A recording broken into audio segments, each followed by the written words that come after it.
Jesus dying on the cross was the ultimate sign of love. And the love that I have seen in so many people that have worked with me that are Christians, that know about that hope of Jesus Christ. I basically think in a lot of ways, Helen had to sacrifice a lot of things that normal people wouldn't have went through, but she went through it. And so I think about what Jesus did on the cross in that same way. But Jesus has nailed my past to the cross. And his resurrection means that I have a new life and a new beginning and new hope. At that moment on that cliff, I really do believe that God said, no, Jesus died for this very reason, and there's hope for your future.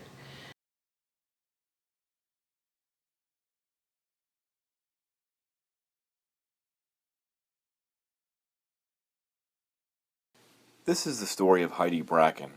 Heidi was born into a soon-to-be divorced family, abused as a child, raised by many people, and moved around throughout childhood to whoever would take care of her. When I was a teenager, I got very angry and very resentful.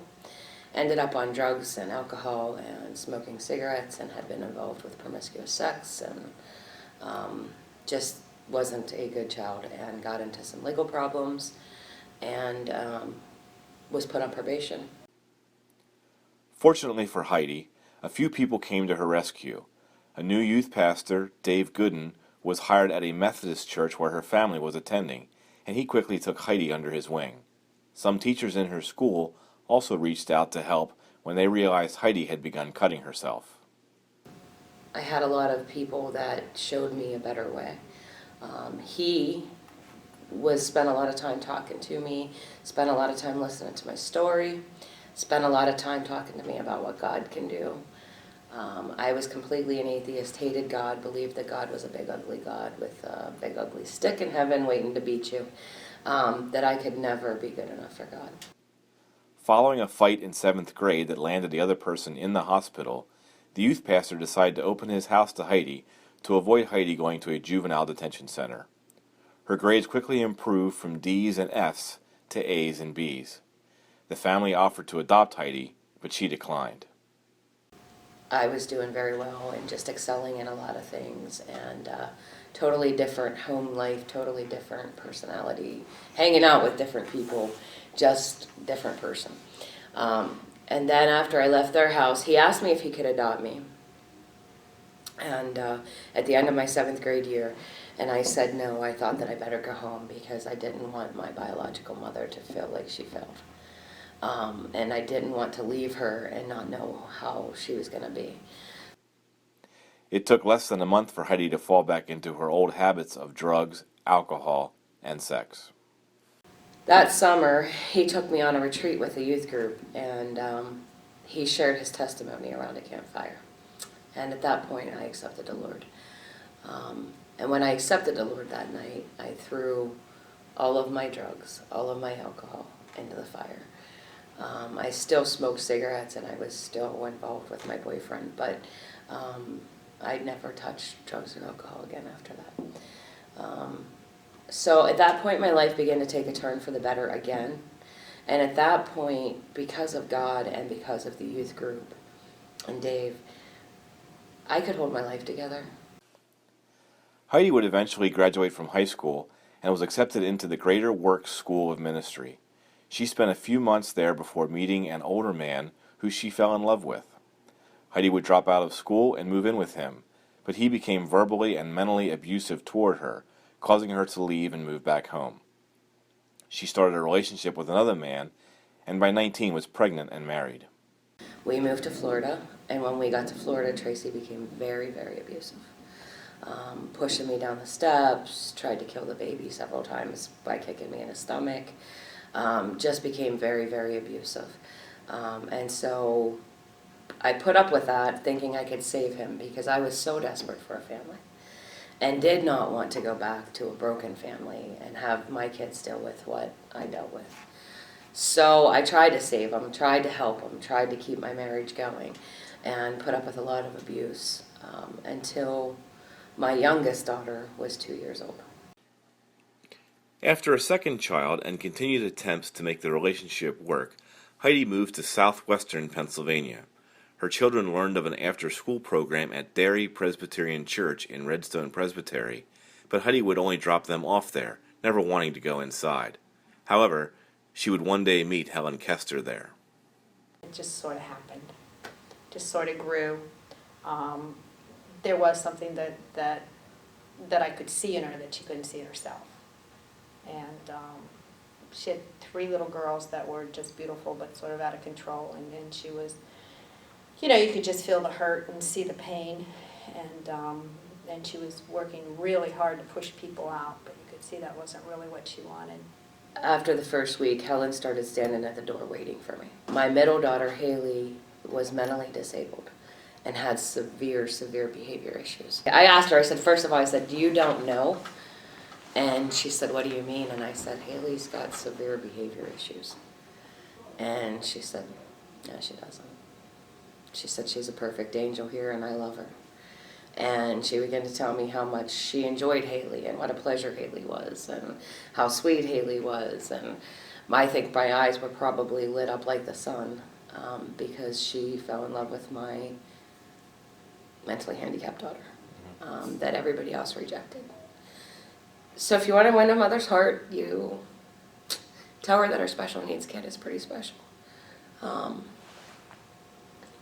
At that point, I think I did probably start trusting Helen a little more than I did most people because I saw something in her that I felt safe. Helen invited her to church, but Heidi initially rejected. She would eventually go to Derry Church, sneaking in and out of the back of the sanctuary so she wouldn't have to talk to anyone. Helen had been working with some teenagers, some straight teenagers, straight kids in from Derry, and I didn't know that. And these same kids had come around my house in the evenings, and we would talk on my front porch occasionally because I would reach out to teenagers. They were safe. And so we would sit around in the evening sometimes after my kids were in bed, and I'd talk to these kids. Well, she was ministering to the same kids. So when I got to church, these kids started coming into church, and when they saw me, they came back and sat with me. So we had a pretty good group of kids back there in the back row with me, and that went on for a few months. And then Helen asked me to be her helper with our youth program and to help her figure out a way to reach these kids. It quickly morphed into a program with 50 kids. It also transformed Heidi's way of thinking. Just really enjoyed working together and becoming co-workers. And I enjoyed sharing with Helen and started to really feel that there was hope for the future. And that maybe God wasn't this abusive, nasty, mean God. That maybe God truly was somebody who could redeem a life that was really broken. At that point, Helen really started to talk to me and to nurture me. And eventually she said to me, I'm not your pastor. I've crossed professional boundary lines. I did it intentionally, and I've known for a long time now that I was crossing professional lines, and I've decided that you are more like a daughter than you are anything to me. And so I believe that the more relationship we will have is more of a mother-daughter relationship. So if you want to pastor, you probably should go find one. And as far as me being your boss, I would ask that you respect me on that level, but other than that, I'm pretty much mom.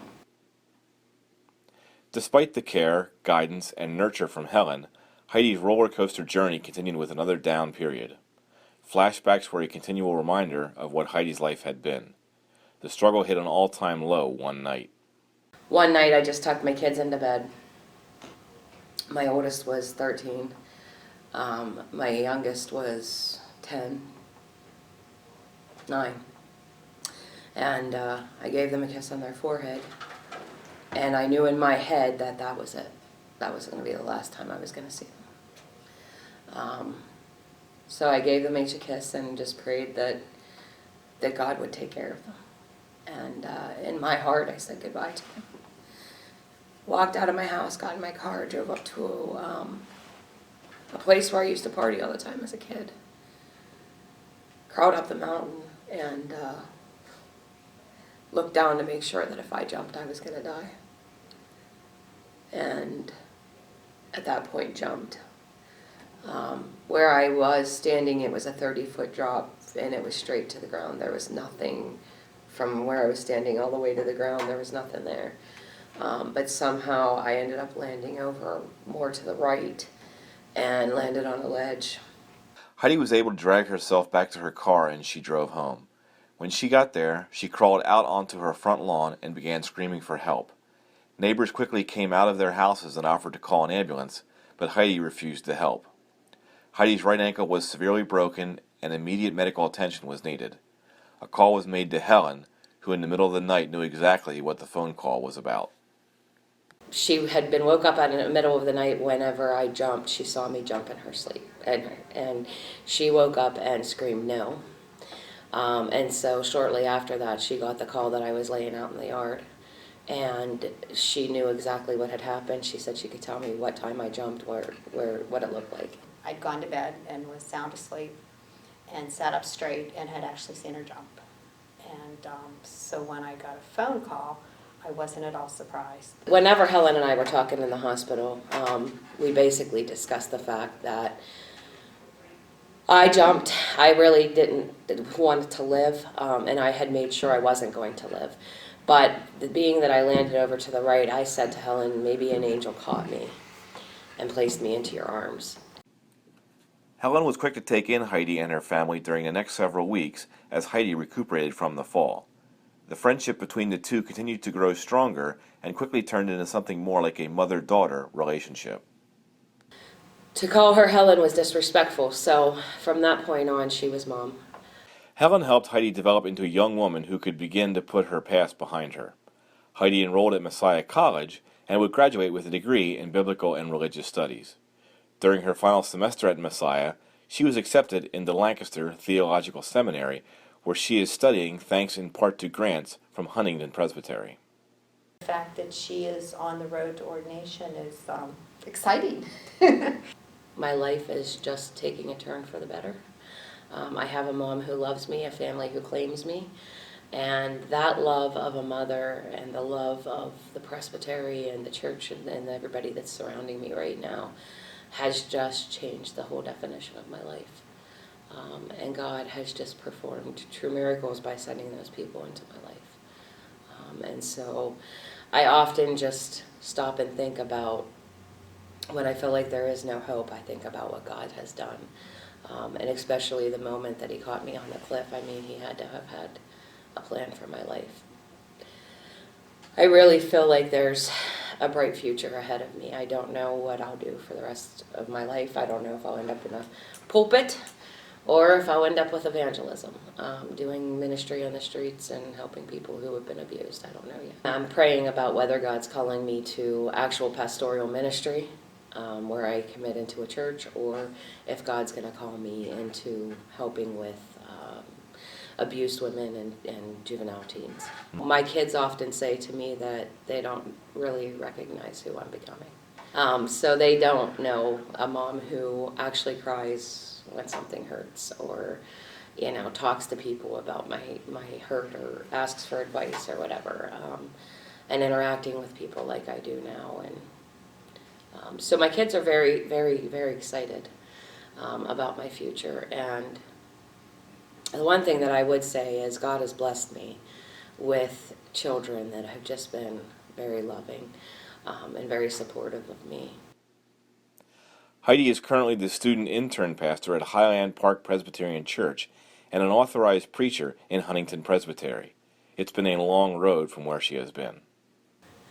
And I have seen that through the love of Helen, through the love of the church, through the love of people giving me second chances, the fact that the church has hired me as their student pastor. The night that I jumped off the cliff, I just didn't want anything. I didn't believe there was a life out there. She went from somebody just counting the days to the hopes and dreams and aspirations, and that's always exciting.